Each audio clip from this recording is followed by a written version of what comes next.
see. But We got a pretty good plan. We're ready to roll. We can crawl down in there and we can build at least a third of the deep section all the way to the top. We'll have to unfold and we're just going to be working our way out of town. So, I mean, realistically, picking our keystones, our interaction stones, our framing rocks, knowing which guys those are, having them set aside, knowing what we got, and we can start building our base. I told him we'd have that interaction stone in by the day's end, so.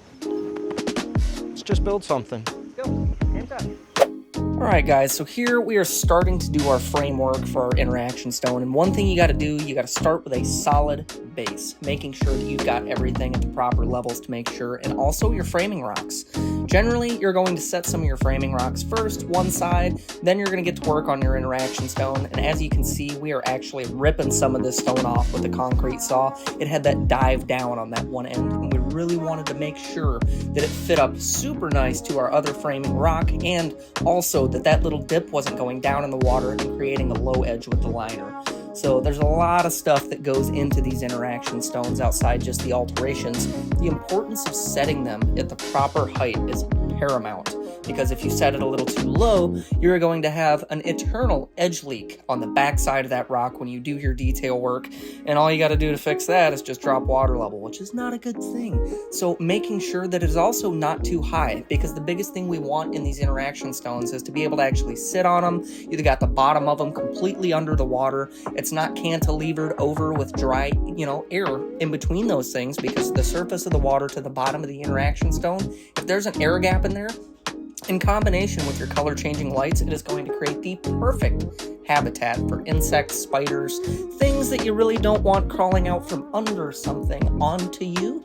It's the perfect habitat for them. So you have to make sure that every step of the way you are thinking and laser setting exactly how that interaction stone is going to go in there. And man, it is a lot of work to make that happen.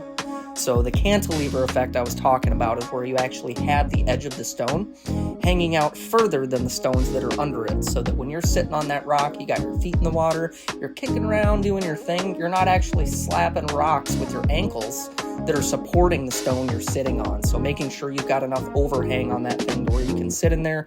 For the fish, you got to think about these things, and yeah.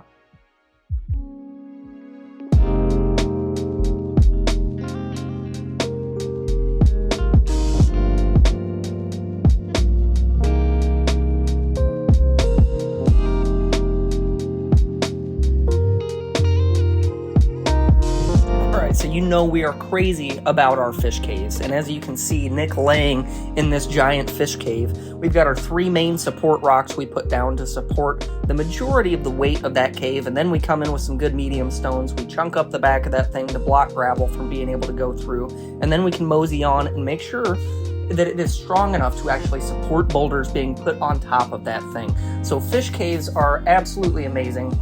It's a spot for your fish to actually go when they're in torpor or hibernation, if you will, in the wintertime. They can go in there and hide. If they feel threatened at any point in time, they've got somewhere to go.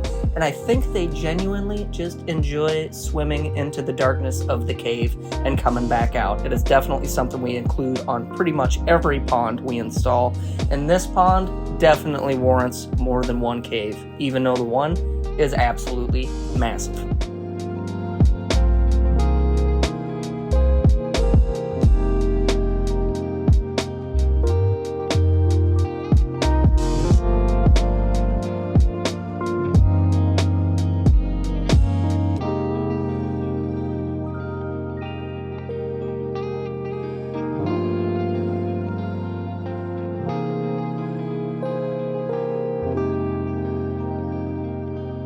As you can see over the course of the job, and we have already talked about it in prior videos, that we really have to make sure that we are coordinating our logistics almost perfectly, because working our way out on this job is insane. Generally, we don't just bounce back and forth, left side of the pond, right side of the pond, left side of the pond. We start on one side, we go around, and it makes pretty seamless, because what happens is you end up meeting in the middle, and it's just like you're rearranging everything, moving all your machines. We didn't actually get to do that on this job. We had to go back and forth from left to right side of the pond to actually make this happen, because we can't get the machine to the other side, as we talked about.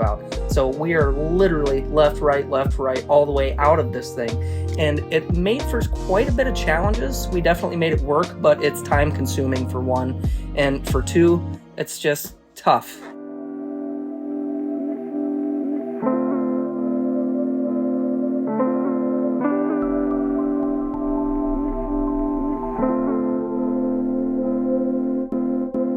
guys, so we are a big fan of immersing yourself into the water feature.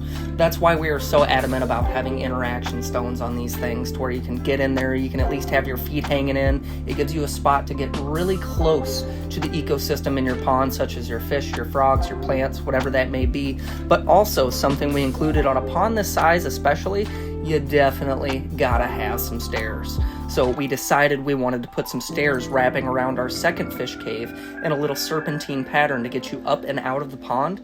But the biggest thing for us is we didn't want this huge natural looking swim pond to end up looking like, yeah, that's a staircase going down into that thing. So we spent a lot of time picking, choosing, laying out, and designing these stairs so that it just looks like a natural part of the rockwork versus an actual staircase.